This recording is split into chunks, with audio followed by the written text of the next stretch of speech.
Halo teman-teman, pada kali ini saya dan rekan-rekan saya yaitu dari kelompok 77 Universitas Ciputra akan menjelaskan mengenai monumen yang terkenal di Surabaya yaitu Tugu Pahlawan.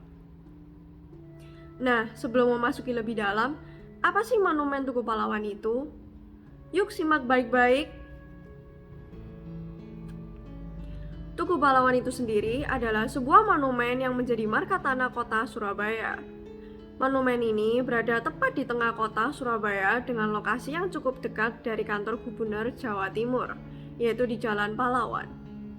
Tugu Pahlawan dibangun dengan tujuan untuk mengenang sejarah perjuangan para pahlawan kemerdekaan bangsa Indonesia dalam pertempuran 10 November 1945 di Surabaya.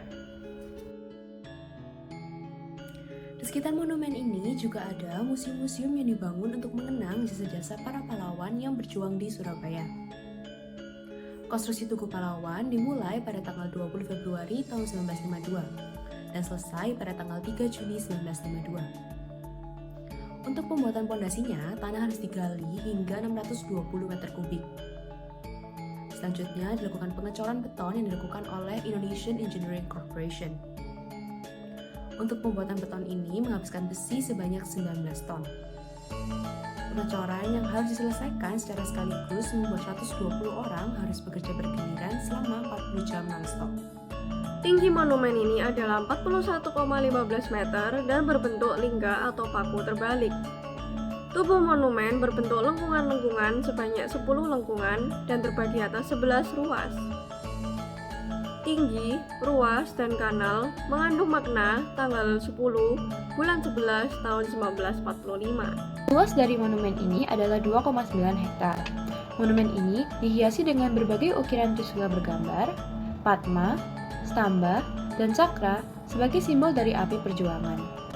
Monumen ini kemudian diresmikan oleh Presiden I.R. Soekarno pada tanggal 10 November tahun 1952, sedangkan museumnya diresmikan oleh Presiden K.H. Abdurrahman Wahid pada tanggal 19 Februari tahun 2000.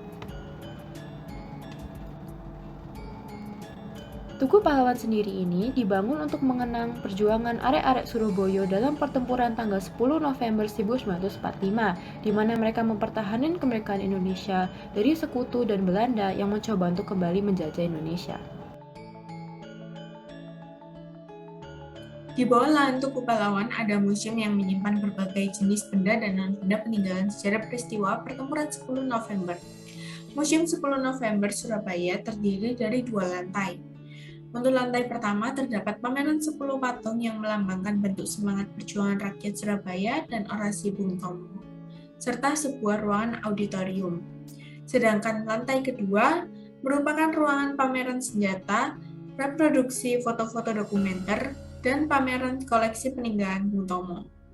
Selain itu, ada 2 ruangan diorama yang menyajikan 8 peristiwa yang terjadi sekitar 10 November 1945 lengkap dengan narasinya. Beberapa benda antara lain bambu runcing dan juga senapan rampasan. Berikut adalah referensi yang digunakan untuk presentasi ini. Oke, sekian informasi yang kami sampaikan pada kali ini. Kami berharap teman-teman dapat memahami dan belajar banyak tentang monumen Tugu Pahlawan dari video ini. Kami semua ingin mengajak teman-teman untuk yuk bersama-sama mencintai kebudayaan yang ada di Indonesia, terutama yang ada di Surabaya ya. Terima kasih atas perhatiannya, sampai jumpa di lain waktu. Bye-bye teman-teman.